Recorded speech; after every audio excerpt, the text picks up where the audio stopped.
കുറഞ്ഞ ചെലവിൽ അത്യാധുനിക ആരോഗ്യ പരിരക്ഷ. MCS hospital.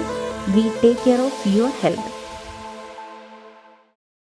കായനാട് ശൂലം വെള്ളച്ചാട്ടത്തിന് സമീപമുണ്ടായ മണ്ണിടിച്ചിലും അതിനെ തുടർന്നുണ്ടായ വെള്ളപ്പൊക്കവും നേരിട്ട പ്രദേശം സന്ദർശിച്ച ജനപ്രതിനിധികളും ഉദ്യോഗസ്ഥരും പരിശോധന നടത്തി അടിയന്തര നടപടികൾ സ്വീകരിക്കാൻ MLA നിർദ്ദേശം നൽകി.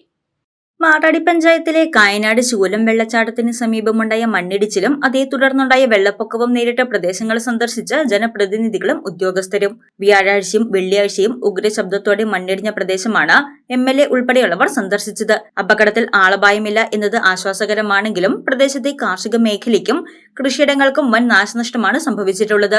മുൻപ് പ്രവർത്തനം അവസാനിപ്പിച്ച് ഉപേക്ഷിക്കപ്പെട്ട പാടമടകളിൽ വൻതോതിൽ വെള്ളം കെട്ടിക്കിടക്കുന്നതാണോ മണ്ണിടിച്ചിലിന് കാരണമായതെന്ന സംശയം ഉയർന്നതിനെ തുടർന്ന് ഇക്കാര്യത്തിൽ പരിശോധന നടത്തി അടിയന്തര നടപടികൾ സ്വീകരിക്കാൻ ബന്ധപ്പെട്ട അധികാരികൾക്ക് MLA നിർദ്ദേശം നൽകി. ഉയർന്ന തലത്തിലുള്ള പഠനം ആവശ്യമാണെങ്കിൽ അതും നടത്തുമെന്നും മാത്യു കുഴൽനാടൻ MLA പറഞ്ഞു. അപ്പൊ മനസ്സിലാക്കുന്ന കാര്യം ഇവിടെ അബാൻഡൻ ചെയ്ത, അതായത് ഒരുപക്ഷെ പാറ പൊട്ടിച്ച് ഉപേക്ഷിക്കപ്പെട്ട പാറമടകളിൽ ധാരാളം വെള്ളം കെട്ടി നിൽക്കുന്നത് ഇതിനൊരു കാരണമാകുന്നുണ്ടോ എന്ന് ഒരു സംശയം പലരും പ്രകടിപ്പിച്ചിട്ടുണ്ട്. അതിനെ സംബന്ധിച്ച് ആധികാരികമായി മനസ്സിലാക്കിയതിനു ശേഷം വേണ്ട അടിയന്തര നടപടികൾ സ്വീകരിക്കണമെന്ന് അധികാരികൾക്ക് നിർദ്ദേശം നൽകിയിട്ടുണ്ട്. അതനുസരിച്ചുള്ള നടപടികൾ ആരംഭിച്ചു കഴിഞ്ഞു. ഇനി മറ്റെന്തെങ്കിലും മുൻകരുതലുകളോ മറ്റെന്തെങ്കിലും ഗവേഷണം നടത്തി എന്തെങ്കിലും കണ്ടുപിടിക്കേണ്ടതുണ്ട് എങ്കിൽ അതിനുള്ള പരിശ്രമം ഉണ്ടാകും. അതോടൊപ്പം തന്നെ എന്തെങ്കിലും നടപടികൾ സ്വീകരിക്കേണ്ടതുണ്ടെങ്കിൽ അത് സ്വീകരിക്കും. അതാണ് ഇപ്പോൾ തീരുമാനിച്ചിട്ടുള്ളത്. മറ്റെന്തെങ്കിലും കാര്യങ്ങളിൽ ഉന്നതതലമായിട്ടുള്ള പഠനം ആവശ്യമാണെങ്കിൽ അതും നടത്തും. എന്താണ് ഇവിടെ ആളപായമില്ലാത്തത് വലിയൊരു ആശ്വാസമാണ്. എന്നാൽ ധാരാളം കാർഷിക വൃത്തിയെ അഫക്ട് ചെയ്തിട്ടുണ്ട്. കൃഷിയിടങ്ങൾ നശിച്ചുപോയിട്ടുണ്ട്.